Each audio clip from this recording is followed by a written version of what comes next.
All right, a look at our Valley Skycam. You're looking off to the west-northwest, a few fair weather cumulus clouds. It's been another hot day, and it doesn't feel quite as sticky out there. Some of the air moving in our general direction, a little drier than that which we have been experiencing the last couple of days. And a look at your current conditions as we check out what's going on at Hector International. It is warm. We have temperatures well in the 80s here in the FM area, 86 degrees. That dew point has dropped from near 70 down to 60s, making it feel a little less humid out there. That relative humidity at 41%. The north wind helping to dry things out. The driest of the air is where we're also experiencing some of the cooler temperatures. 77 in Devils Lake. Jamestown is at 80. Right now, Grand Forks, you in the low 80s, 80 in Thief River Falls as well. Bemidji 82, 81 in the Detroit Lakes area, and 83 down to the south in Sisseton. Here is a look at the showers showing up on the radar. Not a lot of lightning associated with this. A little bit of an intensifying cell down here just to the south of you in the Langdon area, but some soaking showers moving from west to east across the Highway 200 corridor here, mainly heading right in towards Cooperstown, New Rockford. You're getting some showers as well. And the rain that's in the Cooperstown area and the Carrington area will last for a little while as it continues to move off to the east. The strong storms we've been talking about, they'll get fired up out to the west. And right now we already have active severe thunderstorm watches in these areas. Here is what you can expect as we go through the evening hours. The best chance of showers remains along and north of Highway 200. Although an isolated thunder shower not out of the question, by 10 o'clock we may start seeing some of these storms pushing into the central Dakotas.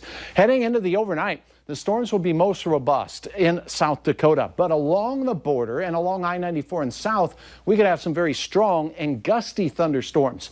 Notice the time I pause this at. Many of you will not be out jogging or walking the chicken at this hour of the night, but we will definitely have the potential for some gusty straight line winds and hail when we get through the overnight hours. The best chance will be farther south.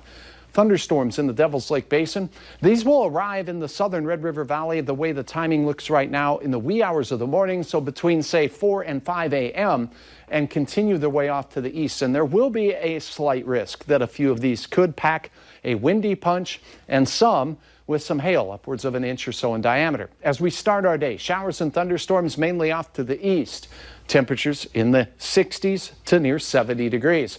The rest of our day will not be storm-free, but the midday will be fairly quiet with temperatures rising into the 70s. And then as we head into your afternoon, a few of us will see 80-degree readings.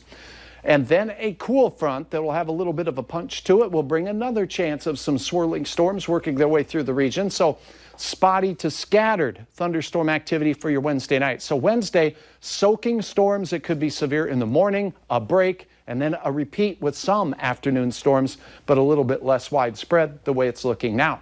Makes it look like we have thunderstorm chances all day. I think we get a break during the midday. We'll warm up to 82 in Fargo after starting out near 70. Winds will be from generally a southwesterly direction, and that's where we'll find the heat.